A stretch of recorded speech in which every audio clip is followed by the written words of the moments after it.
Let's talk about Afghanistan because this is a serious story. Children are starving in Afghanistan, and the United Nations says that more than 1.1 million children under the age of 5 will face the most severe form of malnutrition this year. Now, Western forces left Afghanistan last year, and the government immediately fell into the hands of the Taliban. Aid programs have been able to keep people alive up until now, but barely. Last year, when the Taliban took over the government of Afghanistan, the Biden administration froze $7 billion in assets that were in the hands of U.S. banks. This money belonged to the Afghan government, but the U.S. government didn't want the new Taliban government to have it. And they can do that because the U.S. dollar is the world's global currency. For now, not for long if China has its way. So the U.S. government held that money while the Afghan government imploded. In February, the Biden administration said it would take that $7 billion and split it. It says, we will give this back to the Afghani people, but only 3.5. It now seeks to give them back $3.5 billion of their own money and keep the other half to give to victims of 9/11 so that the U.S.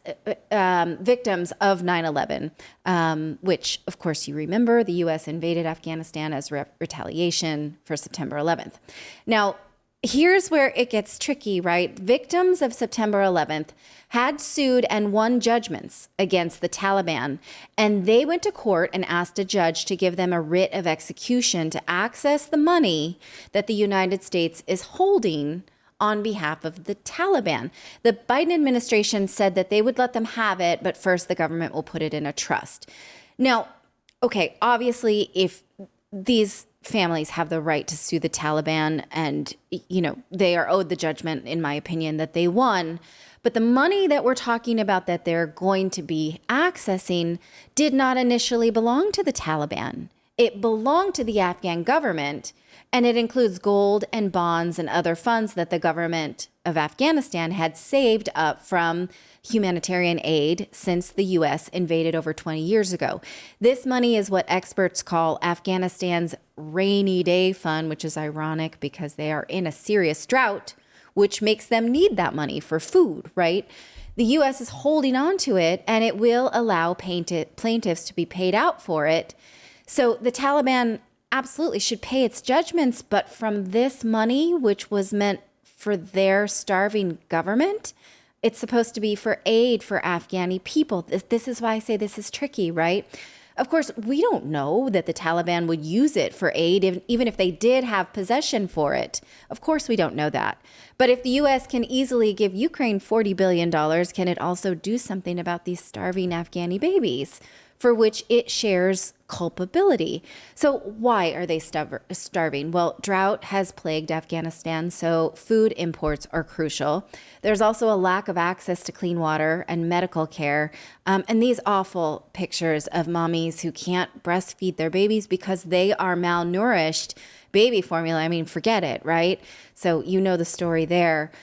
These children are being diagnosed with what is called severe wasting. According to UNICEF, this is the most lethal type of malnutrition in which food is so lacking that a child's immune system is compromised. Yet, according to the United Nations, industrialized nations waste 670 million tons of food per year.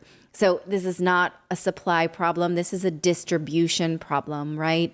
So while the Western world is doling out cash for weapons galore, Afghanistan children are literally wasting. This is a word that should not be applied to humans. We can talk about food wasting, but not person wasting. It's awful. And I watched PBS NewsHour did a really interesting over the past couple of weeks about the starving children there, and just interviewing the moms living on the street, wailing in desperation. I mean, imagine sleeping on the street with your children, and in cold temperatures, by the way, trying to get any kind of money you can, just trying to beg for money. And the kids are trying to go out there and raise money by shining shoes. They can get a few pennies just for doing that. Watch. And their mother is desperate. We first found her at the local market, her children laid out like goods for sale, begging strangers for help. But help, there is none. So for a few pennies, they polish shoes. It does not earn them any kind of living, not even enough to buy bread. And then they fight over like scraps of bread. And this is, I just get chills like thinking about this, right? You think about what's going on in the United States right now. We have babies that are hungry right now because of no baby formula in the United States. And I just want to say, I do see this conversation happening in our chat about why don't moms just nurse, right? And I agree. Nursing is one of the most beautiful things as a woman that we are given.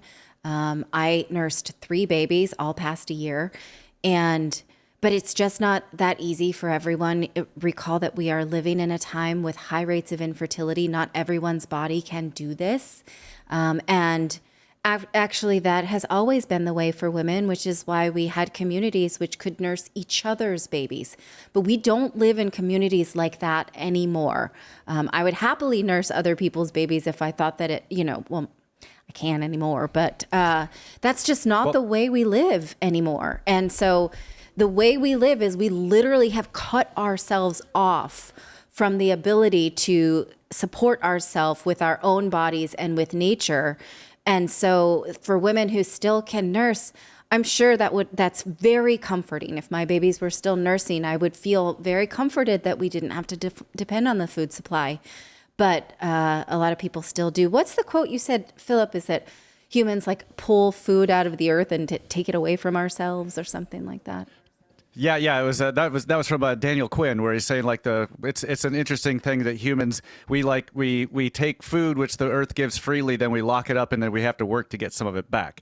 But I'd also like to point out like what you were saying with formula. So one of the things, especially like in sub-Saharan Africa, Nestle actually had a campaign. They had launched a campaign, conscripted doctors to convince women that breast milk was unsafe for their babies, so that they would become addicted. Basically, they have no choice but to use formula. Yes. So it's not always just like oh, this is what we have access to. In many places, this was the script. This was actually orchestrated. Yes, absolutely. I mean, just think about like Kellogg's. The whole reason we don't eat like a healthy breakfast anymore in the United States, and we're one of the fattest countries in the world, is because they told us that we need to eat their sugary cereals. Like that's the part of a brown like that. Right. And the same thing with diapers, right? The reason that the United States has kids wearing diapers up until they're like 10 years old.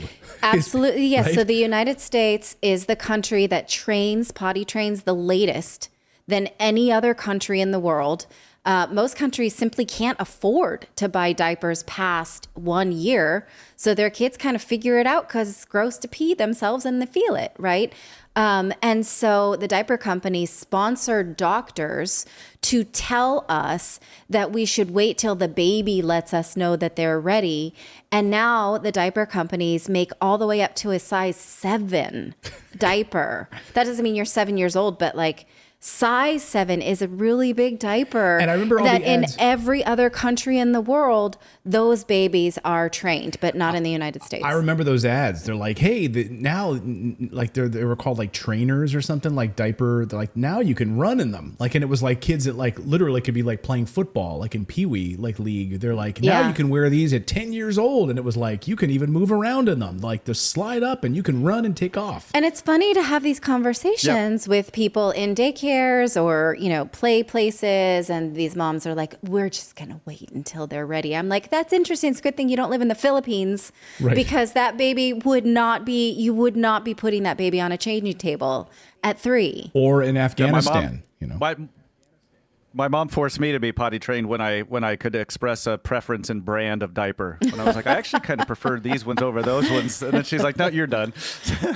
I like the blue ones with the like the soft lining on the sides, Dad. Can you put those on me? I'm just going to take this opportunity, though, to say that we cloth diapered our babies. And 1, they don't go in the landfill. And 2, cloth diaper babies feel it. So they understand what happens when they have wet themselves and they train earlier. Sorry, I had to. Okay, but let's go back to the main story here, which is that 1 million children in Afghanistan could face severe malnutrition. And so beyond just the who can breastfeed, who can't, This was an absolutely destroyed country by the United States, right? This was the United States of America destroyed this country, okay, for 20 years. And we took their money, we robbed their land, we destroyed everything about this country, right? And now we leave in a total disastrous exit after 20 years of just running roughshod over that country. I mean, trillions of dollars wasted. For what? For nothing. And now you have all of these children starving. And not even just the children, 23 million people in Afghanistan facing severe food shortages and malnutrition. So the children on top of the rest of the population that's absolutely being crushed. Yes. It's awful. This is an awful story. We absolutely should demand more from our government for taking responsibility. And I did also see in the chat that some of you think this is not tricky. That money should not go to September 11th victims. Our government has not really shown itself willing to help September 11th victims, as in my opinion, it should have.